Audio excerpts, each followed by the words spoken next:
A partir de estos momentos quedás en boca de José Salazar y el panel de El Sapo de hoy.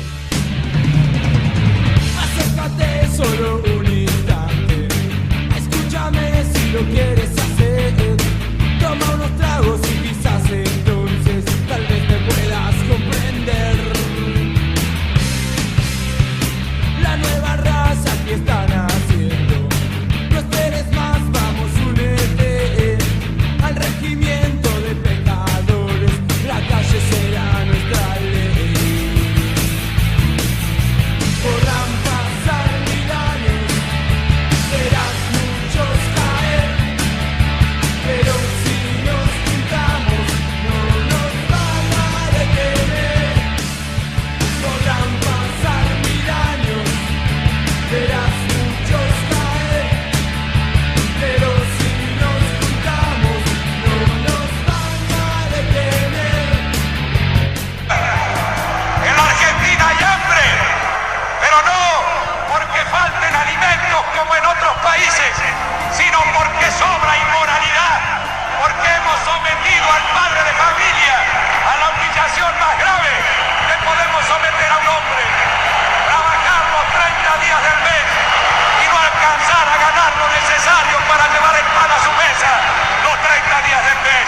Nosotros trabajamos y si despiertan estamos donde sus perros no pueden llegar. Muy buenas tardes a todos los oyentes de FM Radio Universidad. Damos inicio a un nuevo programa de El Sapo de hoy. En esta tarde me acompañan Emiliano Frascaroli y Alexis Miranda. ¿Cómo le va, muchachos? ¿Qué tal, José? Muy buenas tardes. Saludos a toda la gente acá de operación que nos hace el aguante y a quienes están allí detrás de FM Universidad, ¿no? Buenas tardes, ¿cómo le va? Hola, ahí le damos un saludo a Isabel y al compañero Gonzalo, que están en operación y en producción técnica. Cuando veníamos hacia acá yo venía pensando un poco sobre lo que iba a ser el programa de hoy y como siempre al iniciar el programa ponemos un audio a modo editorial, ¿no? Un poco de la reflexión ahí. Alfonsín nos hablaba un poco de la moral y el hambre en la Argentina. Y yo venía recordando los acontecimientos últimos del casi por el pasado el fin de semana largo, parecen muy lejanos, pero cómo se está usando desde los medios de comunicación la bajada de línea que estamos recibiendo en todos los aspectos, ¿no? En todos los sentidos de la vida. Y bueno, también hemos tenido en Salta la semana pasada, que se ha dado en Buenos Aires, la discusión sobre la religión católica, sobre la educación religiosa en las escuelas, y sobre todo, bueno, acá el caso de Salta, ¿no? Y tenemos ese ejemplo tan duro y bueno, el uso de esta moral a veces a la hora de comunicar de atrás de los micrófonos. Y bueno, nosotros en la intención de ser claros a la hora de comunicar y transmitir algunas ideas, ¿no? Y bueno, estamos acá si no me equivoco, en el en el 9º programa del Sapo de hoy. Ya vamos a ir cumpliendo la docena de programas. Son las 7:04 de la tarde. Ahí vamos a estar tratando de comunicarnos con un par de llamadas para ir intercambiando lo que es el acontecimiento, lo que acontece en la Universidad Nacional de Salta. Emiliano, no sabría decirte la temperatura. Tenemos 22 grados acá en esta tarde. Está agradable. Yendo a la fecha, Checo, que vos la mencionás, bueno, estamos a 2 meses de las elecciones generales y también estamos a 21 días de la desaparición de Santiago Maldonado. Justamente que vamos a tener las elecciones en este panorama, ¿no? Ahí que veníamos y nos cruzamos con un compañero que hacía la diferencia hacia lo que había votado. Bueno, lo importante, como decíamos, nosotros troscos no somos, más allá de lo que nos puedan decir. Emiliano, ahí lo que vos me remarcabas, no vamos a tener, me dijiste, 21 días de la desaparición del compañero Santiago Maldonado, lo que vamos a estar tocando también un poco en el segundo bloque. Y ahí hace rato charlábamos un poco de lo que es la situación de los investigadores del CONICET, de la universidad. Así es. Lo que sucede, bueno, es que hoy nuevamente se han manifestado en el Polo Tecnológico, en la sede también del Ministerio de Ciencia y Tecnología, aquellos investigadores que han sido de alguna manera excluidos del presupuesto, digamos, que se aprobó nuevamente en el 2017 para el ejercicio del 2018 y que por ende obstaculizaba la investigación local, digamos. Pero allí no solo estaban ellos, sino también toda la comunidad científica, la sociedad en general, digamos, protestando, al calor también de la movilización, no protesta ni paro, de la CGT, que también está ahí amagando, porque la situación es bastante grave, ¿no? Se ha visto un giro en cuanto a la política a nivel nacional para con la educación y para con la ciencia y tecnología, ¿no? Han empezado vaciando algunos programas que estaban destinados justamente a que, por ejemplo, programas socioeducativos para que se extienda un poquitito más, digamos, lo que es la escuela en la sociedad, y se ha visto, digamos, envuelta en un giro de ese interés que hay volcado para la producción de conocimiento. ¿Hacia dónde va ese conocimiento que se forma, digamos, acá, cada quien que está acá adentro, ¿no?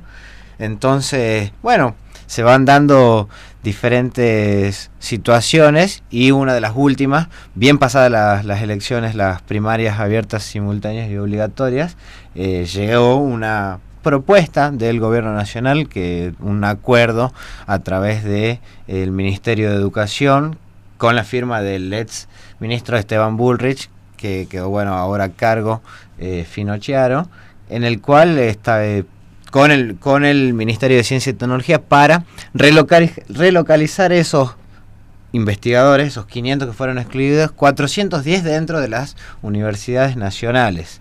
Esta propuesta, bueno, llegó acá al Consejo Superior, y por los tiempos, digamos, que solicitaban desde Nación, se tuvo que pedir una prórroga para esperar una respuesta y que se discuta, digamos, en cada facultad, en cada unidad académica, qué posición se va a tomar, ¿no?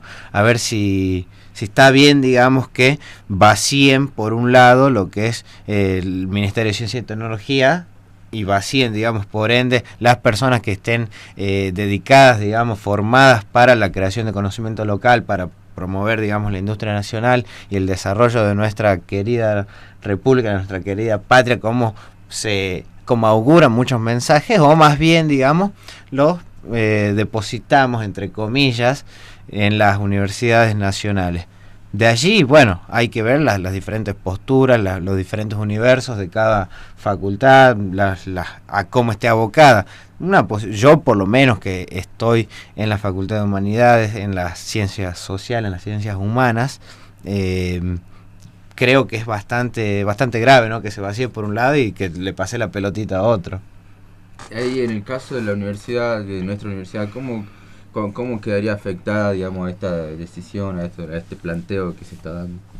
Y bueno, o sea, vos pedís, por ejemplo, digamos, que se amplíen los fondos para multiplicar los cargos, que son una necesidad palpable, latente, en toda la Universidad Nacional de Salta, con docentes e investigadores, como así también personal administrativo. Vos decís, necesito esto, digamos, y te dicen, no, mira, la verdad que no hay dinero, no hay fondos, va a tener que ser para el próximo presupuesto, discutir, y que por otro lado, digamos, te recorten los aspirantes a becarios y aquellos trabajadores investigadores y traten de que ese problema pase a las universidades.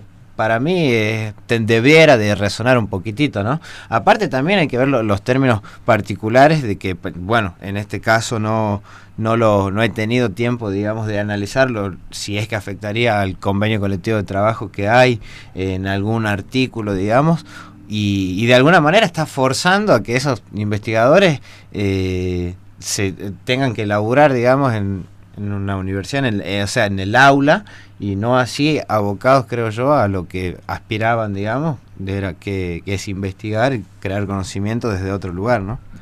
¿Cómo se busca reducir de alguna manera el alcance al conocimiento, no encerrándolo? Los que conducen el país lo están buscando encerrar, podríamos decir, acá adentro, en vez de propiciar que se desparrame hacia afuera y a todos los ciudadanos, ¿no?, podríamos decir. Hablaba de los cargos un poco. Ahí enseguida vamos a estar haciendo una comunicación con la nueva directiva, digamos, del ADIUNSA, que la semana pasada estuvieron haciendo las elecciones, y bueno, nuevamente fue electo Jorge Ramírez como secretario general, así que vamos a tener una comunicación ahí. Vamos a ir a un pequeño tema y enseguida regresamos acá con el Sapo de hoy por FM Radio Universidad.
El otro día charlábamos en uno de los programas que hacíamos en el Sapo de otro pozo, también justamente con Emiliano, charlábamos de una de las medidas económicas del actual gobierno, de esto de con respecto a las ganancias, ¿no? Cómo terminaba afectando escalonadamente lo que devenía después, ¿no? Como por ejemplo el Estado Nacional pasó de recaudar 1,5% de ganancias a quienes más, a los sectores más pudientes, pasó de ese 1,5 a 0,5%, ¿no?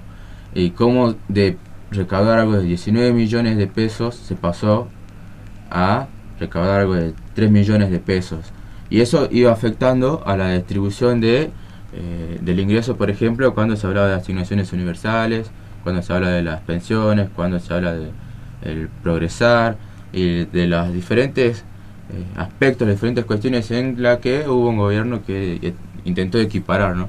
Eso es lo que venía un poco de cómo se ha cambiado en materia de la economía, lo que es el sustento de la educación, lo que veníamos planteando en el bloque, antes de la música, ¿no, Emiliano?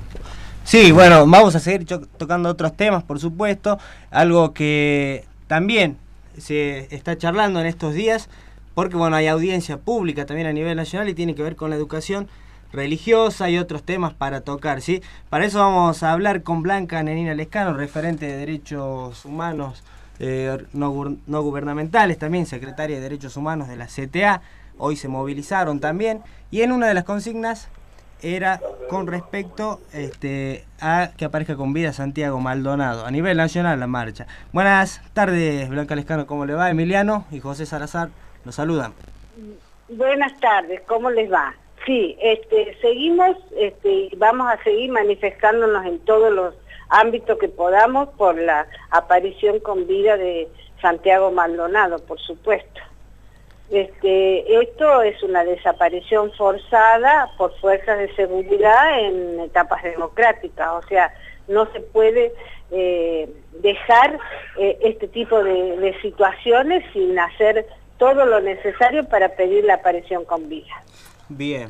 Así es, aparte de los reclamos salariales y demás, se suman, y bueno, la situación económica, social que hay en el país, se suman estas consignas que, como bien decís, la aparición con vida de Santiago Maldonado, que no están dando respuesta y que inclusive van nublando las versiones oficiales. Y bueno, también otro temita que está circulando hoy por hoy es la discusión de la educación religiosa en las escuelas públicas. Bueno, nosotros como Red de Derechos Humanos tuvimos denuncias concretas con respecto a discriminación en la escuela Juana Zurduy. Respecto a ello hicimos una presentación con la mamá de una de las niñas que era abanderada de esa escuela, y le quitaron la bandera, y la discriminación era de que no participaban, ni siquiera tenían un lugar a donde son dos hermanitos, pudieran estar en el momento de la educación religiosa. Pero para salirnos del caso en particular, que nosotros le entregamos nuestra documentación a la gente del Partido Obrero, porque eran los que se habían anotado para el debate a nivel Buenos Aires, nosotros no teníamos ni medios ni posibilidades de participar. Es realmente un debate a nivel nacional que está mostrando la situación tan reaccionaria y ultraderecha que es toda la provincia de Salta, ¿no? Porque esta ley que tratan de defender el gobierno de la provincia y la ministra de Educación, porque está dentro de la Constitución de educación religiosa obligatoria en las escuelas públicas en Salta, es realmente un retroceso a la Edad Media y lo defienden como constitucional. Por lo tanto, es fundamental que la Corte se expida porque va en contradicción de la Constitución Nacional y de todos los tratados internacionales de derechos humanos sobre la discriminación. Discriminación por religión es una de las discriminaciones y sobre todo que basen en chicos pequeños, o sea, les enseñan desde chiquito a discriminar, yo soy católico, yo soy esto, yo soy lo otro. Por sobre todo aquí en Salta, que predomina el catolicismo, ¿no? Ni siquiera se discute educación religiosa, si se va a dar catolicismo, no, prácticamente. Claro, precisamente por ser mayorías, la gente de religión católica debería ser más respetuoso con las minorías y no imponerlas con una ley específica en las escuelas públicas. Las escuelas públicas tienen que ser laicas. Desde que se creó la República, se separó el Estado de la Iglesia, y acá en Salta es como si la Iglesia manejara el Estado. Bueno, de hecho acá en la Universidad Nacional de Salta tenemos una capilla dentro, digamos. Sí, en su momento, como yo he sido estudiante de la universidad, incluso cuando se estaba haciendo todo el complejo de Castañares, hubo mucha gente que se manifestó del no hacer esa capilla porque no correspondía, porque hay lugares de cultos específicos, no necesita hacerse una capilla de cada culto en cada lugar. Y hubo manifestaciones, pero lamentablemente entramos en proceso militar y ya sabemos lo que pasa, se imponen las cosas y bueno, y quedó esa capilla. Sí, exactamente. Fíjese que entre los argumentos de lo más sólido, quizás ni tan sólido siquiera, es el artículo 49, el que se aferra, por ejemplo, casos como Suriani, que van a defender el 31 allá en Buenos Aires, la Constitución. Sí.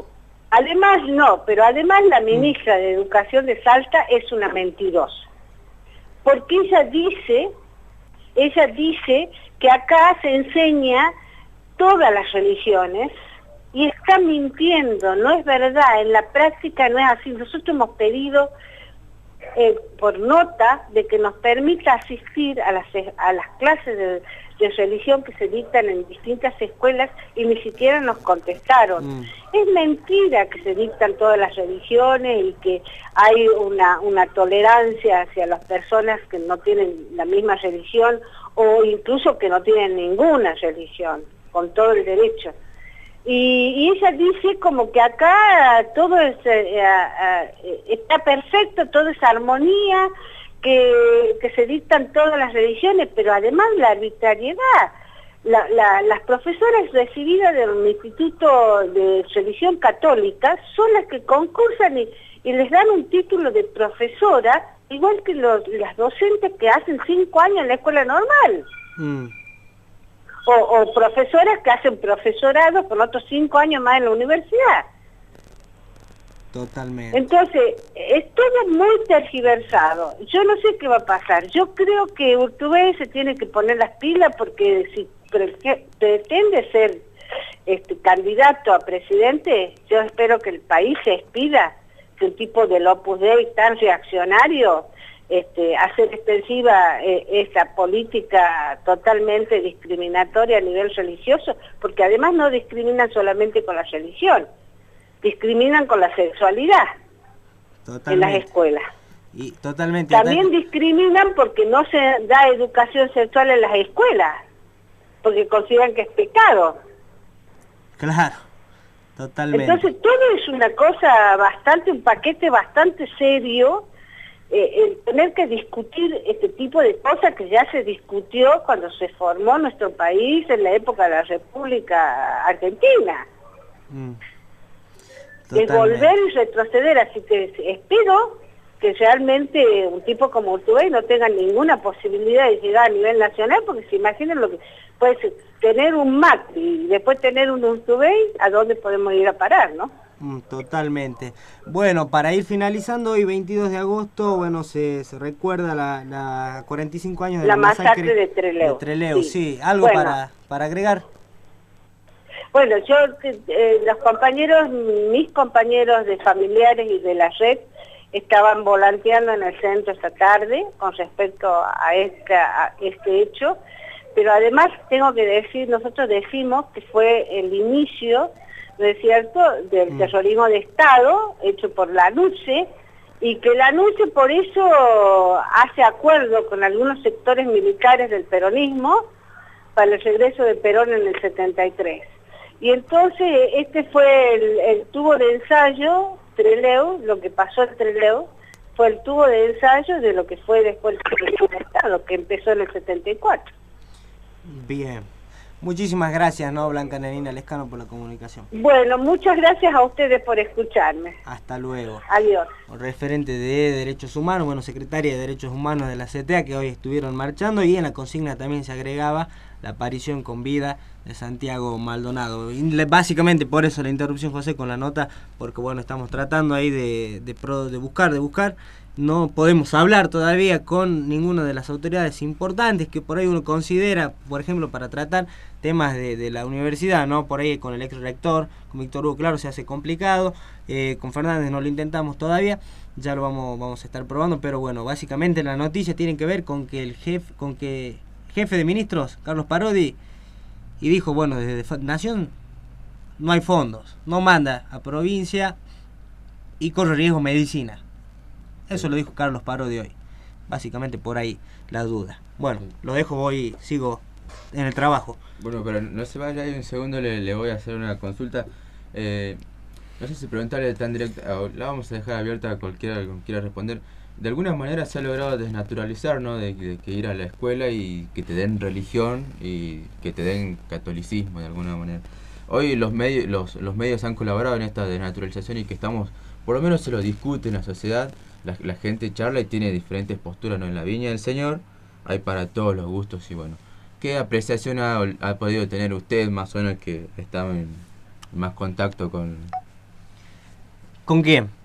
Con los medios, con los periodistas, de alguna manera tiene más contacto? ¿Cómo ve, digamos, que se ha visibilizado este tema de poner en discusión justamente la educación y qué tipo de educación se está dando en las escuelas, ¿no? Y ¿qué es lo que se ve en los medios? Bueno, un apoyo a la educación religiosa. Vemos constantemente en portales, en declaraciones de los medios que salen ministros, bueno, la ministra de Educación diciendo no, que está bien, está a favor. Sectores que están a favor de la educación religiosa son los que más se visibilizan, pero no se dice de que acá en Salta lo que más se dicta, casi en un 90%, es la educación católica. Eso no se dice. Y es la parte donde se violenta a las minorías, porque yo tengo que subordinarme a lo que la mayoría quiere en el aula. Por ejemplo, darle clases, en este caso a tu hijo o a algún pariente, educación religiosa, que sería católico. Bueno, de hecho, entre las personas que estaban anotadas, digamos, para manifestarse dentro de las audiencias públicas, hubo unas posiciones bastante heterogéneas, pero que también iban en sintonía con lo que decía recién Alexis de que no se tiene en cuenta, digamos, las minorías al resto, digamos, de las religiones, sino que prima en Salta el catolicismo. De hecho, es una justificación en la ley provincial que para poder decir, no, para que se deba impartir la religión, porque el 78% de los padres, de las madres de esos nenes son católicos. Después también surgió, digamos, algún argumento para con las creencias, digamos, ancestrales de los pueblos originarios, o más bien la imposición que se le estaría dando, digamos, y de alguna manera, digamos, estarían coartando. Pongámonos a pensar un poco desde cuándo que estamos colonizando a los pueblos originarios ya. Y lo seguimos sometiendo a un sistema educativo donde no están en su disposición, por ejemplo, sus ancestros, qué sé yo, sus creencias. Claro. Porque te tenés que adherir a lo que le estamos imponiendo desde acá. Y otro de esos argumentos también giraba en torno a la cuestión laboral. A ver, ¿qué docente estaría de alguna manera capacitado en supuestamente brindar, digamos, la posibilidad de que se conozcan las diferentes religiones? Esa persona, ese docente, sería entonces, digamos, un historiador de las diferentes, un conocedor, digamos, de las diferentes religiones y su trayecto en esta historia mundial, en esta historia que hoy por hoy se debiera tener en cuenta también por todos los efectos de la globalización, la inmigración y demás, o esa persona es más bien católica, con formación católica, y que va a querer dar alguna otra religión. Algo que se escucha muchísimo aquí es que las religiones nos imponen valores. Casi una declaración mitológica, porque ¿qué valores ha quedado en Salta en cuántos años de catolicismo? La provincia con una de las provincias más violentas, con las mujeres principalmente, 17 femicidios, no terminamos el año, y empezamos a ver, a observar casos no sé, que no tienen palabras para definirlo, ¿no? Y qué valores se han desplegado en estos últimos años dictando una religión donde, bueno, es específica en este caso una y termina, reiteramos, violentándote. En este caso, a mí, por ejemplo, me impusieron la religión católica. ¿Qué quiere que le digáramos chicos? Era chico yo y mi padre me dice, bueno, vos en la escuela vas a tener esto y bueno, y en la casa también. ¿Hizo la comunión usted? Hice la comunión, sí. ¿Llegó hasta la confirmación? Llegué hasta la confirmación, pero no sé si el casamiento. Emiliano. Hice también la confirmación. La mía fue un golazo, digamos, porque no... ¿Había promo o qué? Claro, no había hecho yo, digamos, los años estipulados porque no estoy en una familia, digamos, muy creyente practicante, sí, católica, pero no la había hecho. Y acá en Salta, en un colegio privado, ofrecían, si se quería, digamos, entre comillas, ofrecían que podía ser, digamos, junta. Entonces, pues, bueno, tenés un pack, la salvación mandé. del Señor en un pack. En un sábado, durante menos de un año, hice los que hicieron 8 años. Por eso digamos, es importante hablar de Estado, de Estado laico, de separar, ¿no es cierto?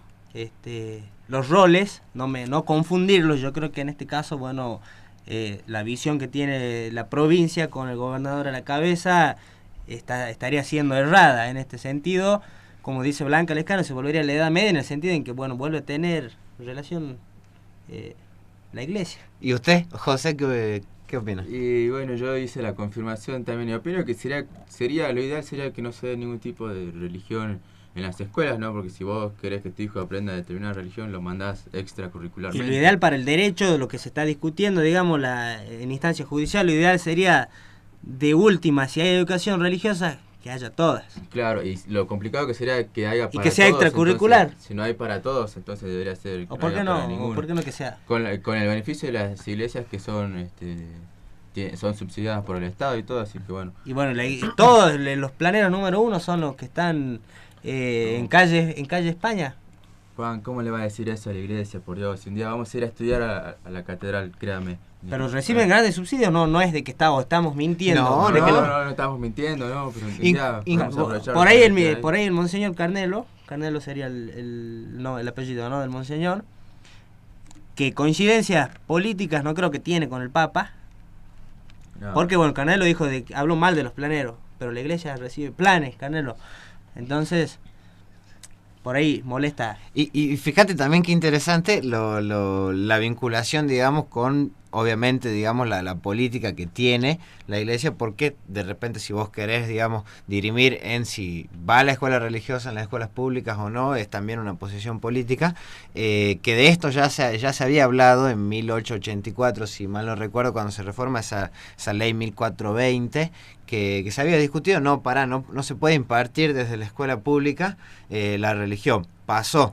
Llegó la dictadura, acá gobernador de facto Roberto Augusto Ulloa, capitán de navío, y el capitán quien sentó esas bases preliminares y bases curriculares de la educación, de la religión, digamos, y la moral en la educación. Después pasó un Menem, un Carlos Saúl Menem, que le pasó, digamos, a las provincias el derecho, digamos, para que decidan desde su jurisdicción qué sistema educativo tendrían. Y de ahí llegó Juan Manuel Urtubey en 2008 y con toda esa historieta dijo, a ver, muchachos, estoy en mi salsa, digamos, o sea, no me queda nada más que hacer que vehiculizar esto para que se haga ley en la provincia. Y es lo que hizo. Un hombre muy cercano al Opus Dei, como es Juan Manuel Urtubey, logró, digamos, con este mix de la historia política argentina y salteña en particular, logró que hoy en las escuelas públicas se dicte educación religiosa. Y que predomine, y que sobre católica. todo... Claro, y que predomine sobre todo. El catolicismo, separar las instituciones del Estado es importante, como separar los poderes del Estado, ¿no? Vamos a hacer una pequeña pausa y enseguida vamos a continuar con el sapo de hoy, con lo que queda del programa. Orgullo nacional, patriota virtual, héroe militar, xenofobia, muñeco demencial, parálisis mental, escoria cerebral. A la mierda, reaccionarios de la 93.9.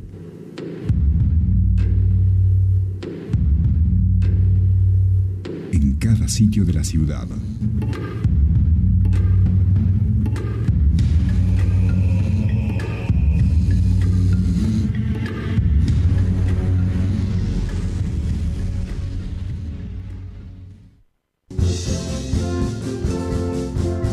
La Universidad Nacional de Salta cumple 45 años de vida.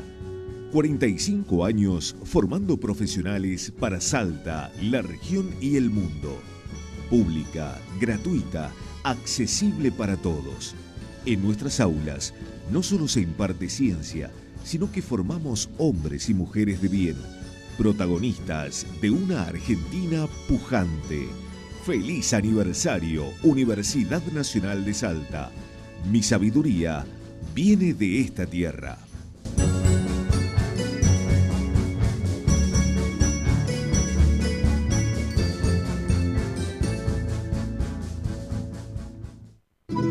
Si nunca bailaste folclore o tango y querés aprender, o si ya sabés y querés un lugar para bailar y compartir, te esperamos. Todos los viernes de 20 a 23 en la planta baja de la Facultad de Ciencias Exactas. Taller de folclore y tango de la UNSA, totalmente libre y gratuito para estudiantes, profesores, personal de apoyo y quien quiera aprender. Volveré, los ojos a cerrar. La música, la improvisación, su historia, sus matices. El jazz, abordado desde la perspectiva de un grupo de amigos. Notas bacanales, los martes a las 22. Guardián en Zona de Nadie. Domingos de 20 a 23 horas. Escucha Power, Heavy, Black, Rock and Roll, Gothic, Deep Trash. Conducido por Javier Cava Ruiz. Guardián en Zona de Nadie. En tus oídos. Tango, contá tu historia. Toda la nostalgia de un pueblo que aún vive a través de su música. Tango, contá tu historia. Una propuesta musical con los tangos e intérpretes de ayer y de hoy. Tango, contá tu historia. Todos los domingos a partir de las 10 de la mañana. Aquí, en el farol de la esquina de Radio Universidad. Conducción, Laureano Sánchez. Radio Universidad le informa la hora. 19:39 minutos. 93.9 MHz.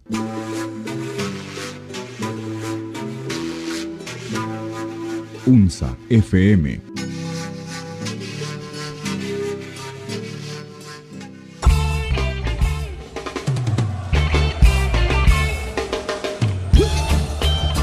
Estás escuchando El Sapo de Hoy por FM Universidad 93.9.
Continuamos en el aire de FM Radio Universidad 93.9.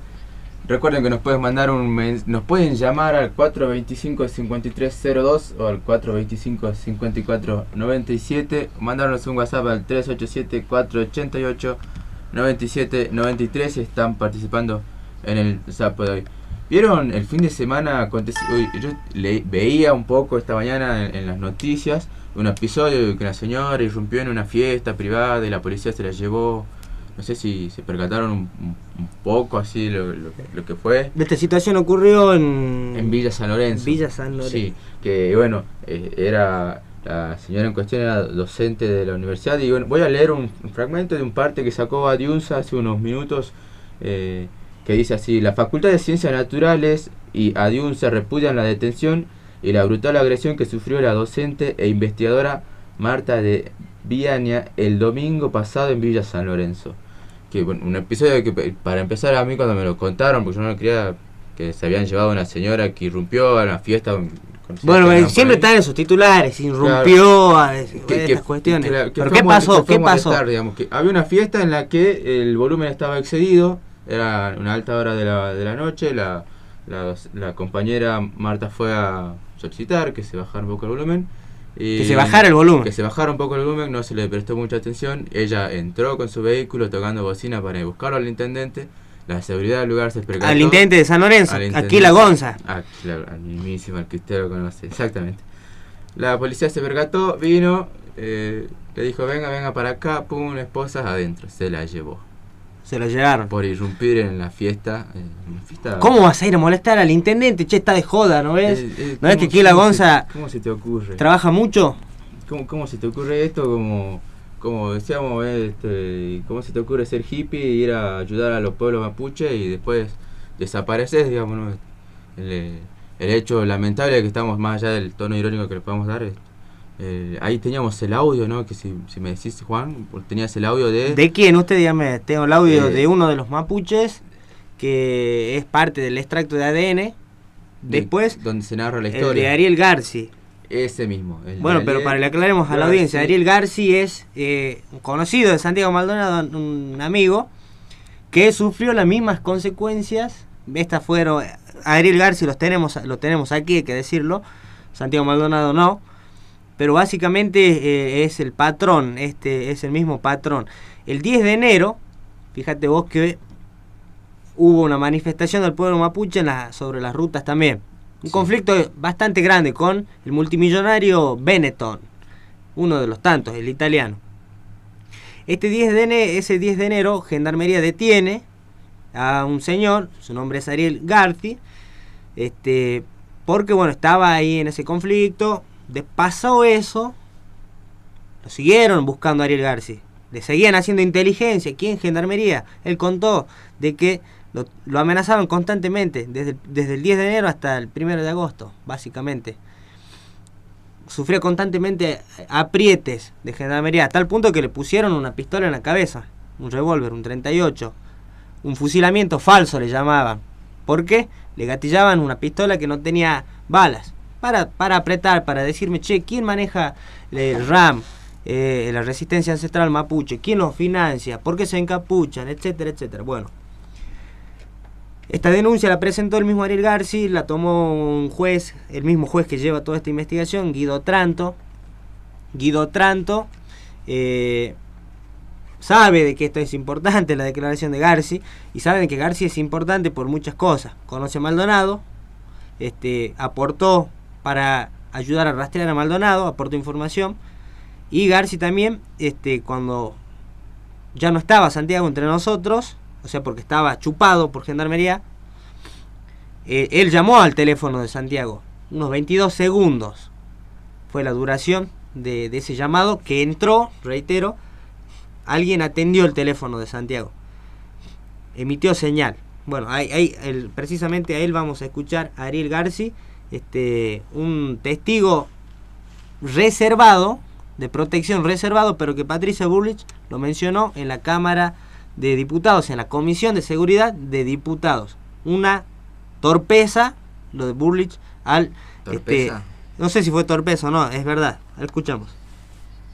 Yo soy Ariel Garci, amigo de Santiago Maldonado. Yo llamé al teléfono de Santiago 24 horas después de que Gendarmería se lo llevó de la LOF, la cual me atendieron por 22 segundos, y es la prueba que presenté ante el juez Guido Tranto del Juzgado Federal de Esquel. Él mismo, en las declaraciones que yo presté, me dio su palabra de que iba a quedar como testigo reservado, que no iban a dar a conocer mi identidad.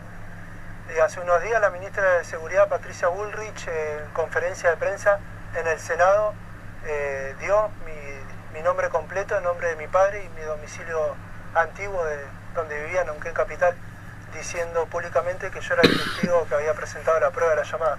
Y hasta antes de que Patricia Bullrich hable, yo estaba escondido por temor, me estaba resguardando.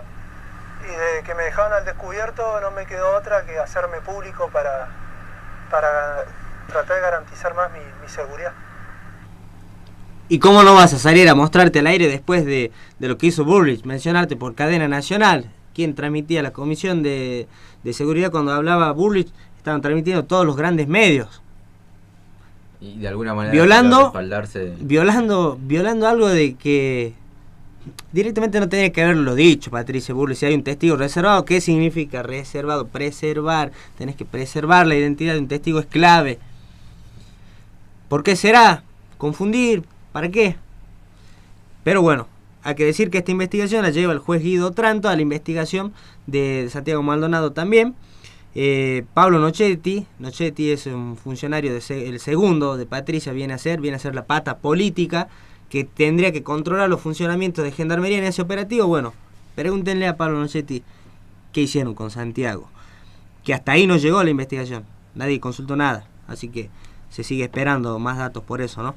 Tiene ahí también para compartir el audio de lo que fue la secuencia de la reconstrucción de la desaparición de Santiago, que lo estaban buscando, según dicho, ya lo estaban buscando hace tiempo. La orden que da Otranto fue despejar la ruta. Hasta ahí había orden de desalojo. Con esa orden o con ese argumento, Gendarmería desaloja, como vimos el video, gracias al trabajo de producción que hizo ADN, un programa de C5N, donde mostraban el video, ¿no es cierto?, donde reprimía Gendarmería en la ruta. Bien, después de eso siguió la persecución a las comunidades, ahí estaba Santiago justamente, y con ese argumento de decir yo desalojo, bueno, actuaron de esa manera y ahí es donde se lo chupan a Santiago, ¿no? Esta parte que vamos a escuchar es uno de los mapuches que sale en el informe, y que el audio que va a escuchar usted, que está escuchando, valga la redundancia, la radio, es cuando ya salieron de la ruta. Salen de la ruta, se van hacia la parte que es campo, digamos, una bajadita, tenés el río ahí, y bueno, y ahí viene el relato, que lo vamos a escuchar ahora. Acá abajo se encuentra una visera de Santiago, que es con la que se hace el astillaje. Con esa visera tenía dentro su mochila, ahí arriba. En ese sector había un cartucho de escopeta del 12 que usan antitumulto los efectivos.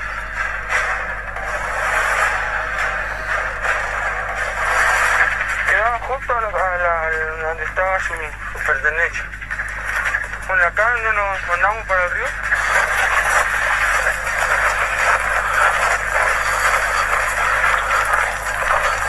Acá donde nosotros íbamos corriendo, los gendarmes nos seguían corriendo y nos llevaban de ahí arriba. Como ya estamos en altura, nos siguen tiroteando. Nos vinieron a cazar, eso fue lo que dijo Pablo Rossetti. Vamos a cazar a todos. ¿Vos pensás que te vivo o está muerto? Ya pasó mucho tiempo. Yo lo único que le pido es que me devuelvan al compañero muerto, vivo como sea, pero que lo devuelvan. ¿Por qué vinieron a cruzar en esta parte del río y no antes? Porque nosotros pensamos que si seguíamos corriendo para abajo, la Gendarmería ya una vez que, porque acá ya no se ve para arriba. Entonces ya no nos iban a seguir. Y acá es donde nos tiraron. Y siguieron. Hasta acá era donde no nos iban a seguir, pero pensaban ellos, pero lo siguieron. Y antes de cruzar el río, bueno, Santiago no conocía la zona, no sabía cómo es la profundidad del agua, etcétera, etcétera. Se quedó ahí cruzando unos pasitos y bueno, lo chupa Gendarmería y lo mete en uno de sus vehículos, ¿no? Vehículos que después fueron lavados para hacer la prueba.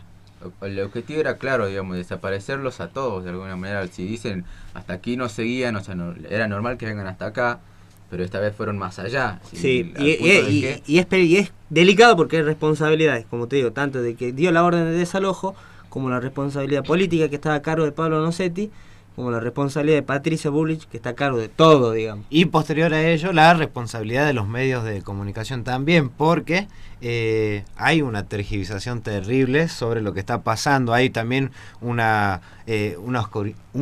oscurantismo terrible, digamos, están invisibilizando la realidad, lo que realmente pasó, están demonizando a los mapuches como si fuesen un grupo terrorista. Vi una noticia en Infobae donde, viste la típica foto policial cuando hacen un operativo y bueno, los medios levantan la noticia, están las armas de los delincuentes supuestamente. En esa foto de Infobae dice, bueno, de la resistencia mapuche, secuestraron, había serruchos, había elementos para trabajar la tierra, había martillos. Lo que más se parecía a un instrumento de arma blanca era ¿cómo se llama el símbolo del Partido Comunista? No me acuerdo una especie de guadaña. Una especie de guadaña. Eso era lo más parecido a un instrumento de arma blanca, pero después instrumento de trabajo todo. No, la demonización fue por ahí. Los arman los ingleses, la resistencia mapuche en realidad son chilenos, etcétera, etcétera. Claro, y sobre ello escribió quien hoy por hoy, digamos, era el protagonista de esa marcha, de ese corte de ruta que estaban protagonizando los mapuches, quien es el lonco de la comunidad Pulov ahí en el Cuyamén, departamento de Chubut, que es Facundo Jones Guala, a quien se habría acercado un periodista del grupo Clarín, Otero si no me equivoco, e hizo, digamos, una entrevista de 1 hora, según comenta después, a través de un pedido a la nata de que lo lleve al estudio y lo entreviste en vivo, digamos, pero tergiversó todo, ¿no? Le habló 1 hora, pero editó ahí nomás muy bien y transmitieron los 30 segundos que querían escuchar, descontextualizando las frases. El periodismo patrullero, algo parecido a lo que hizo Levinas aquí.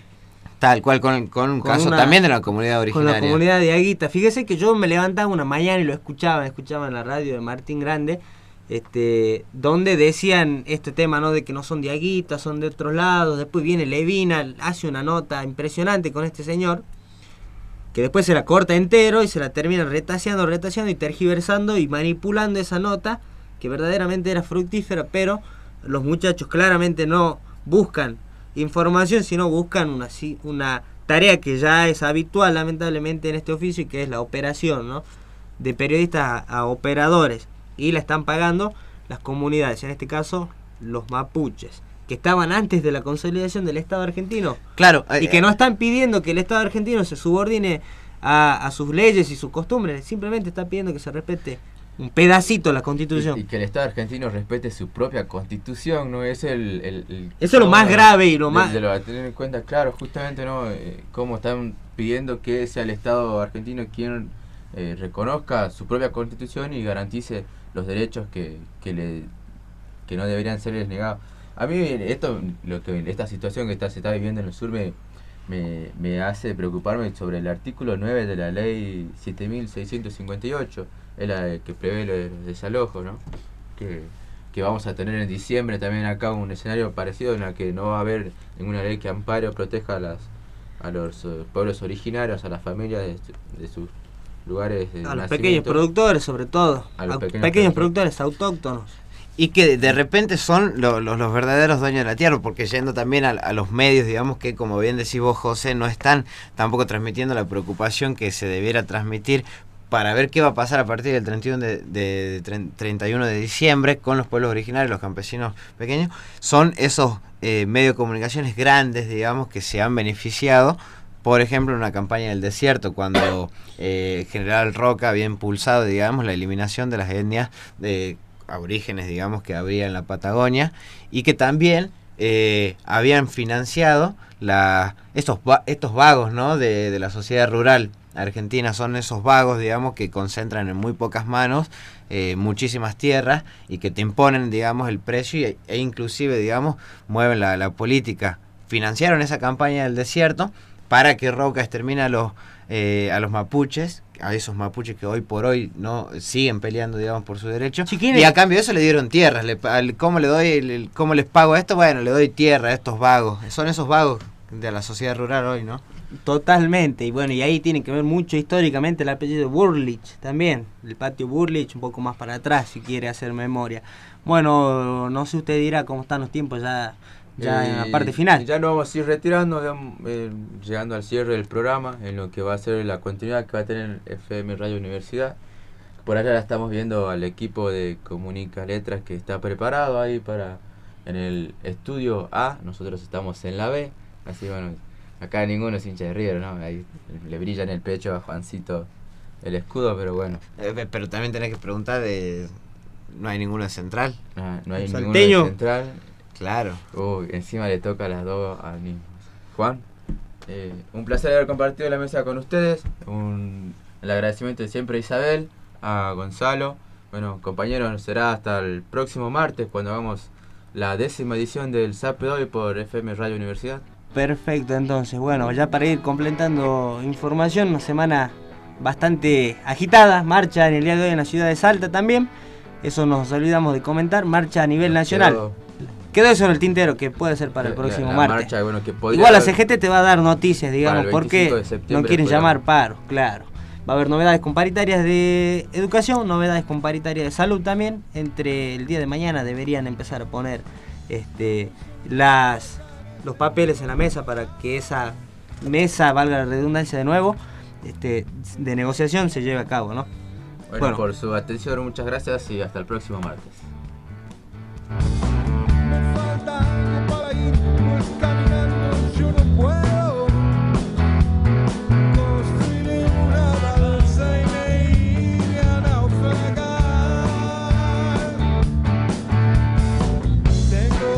Conseguir mucha madera,